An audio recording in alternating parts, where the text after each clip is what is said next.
अगर हम ये नट्टू कोट्टई के चेट्टियार की बात करें तो ये लोग का जो मूल स्थान है वो मद्रास का चेट्टीनाड है। यहां पर इन लोगों को नागर थार नाम से जाना जाता था। हालांकि आपको इतना जानने की जरूरत नहीं है, इनको केवल इतना याद रखो ताकि आपके जो अवचेतन है, आपका जो मस्तिष्क है, आपकी जो याददाश्त है उसमें सुरक्षित रह जाए कि नट्टू कोट्टई के चेट्टियार जो है मद्रास के चेट्टीनाड नाम की जगह के निवासी थे। इसी तरह हैदराबाद के सिंधी की अपन बात करें तो आपको याद आता होगा भारत का हैदराबाद, तो बिल्कुल नहीं, ये पाकिस्तानी हैदराबाद की बात कर रहे हैं हम यहां पर। ये जो पाकिस्तान में वर्तमान में हैदराबाद है, पहले भारत में हुआ करता था। यहां के जो सिंधी हैं ये व्यापार का काम करते थे, ये वो हैदराबादी सिंधी हैं। और शिकारपुरी की बात करें तो शिकारपुरी भी वर्तमान में जो है ये मुल्तान सिंध का बोलन दर्रे का जो है एक कस्बा बस्ती थी। इसको काबुल का प्रवेश द्वार भी कहा जाता था, यहां के ये श्रॉफ हुआ करते थे।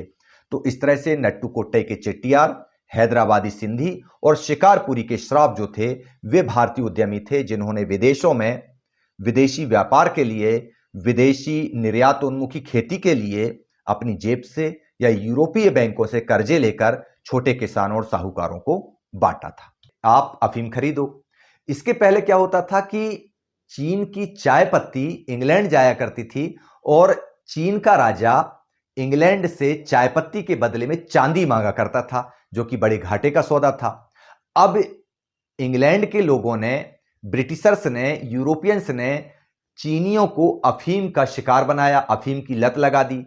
अब अफीम की मांग बढ़ी तो भारत से अफीम चीन भेजा जाने लगा और चीन से जो पैसा मिलता उस चीन से कई बार फ्री में भी कम दामों में चाय पत्ती वहां भेजी जाने लगी और चांदी का जो इंग्लैंड से चीन की तरफ प्रवाह था वो रुक गया। तो ये कहानी कुछ ऐसी थी।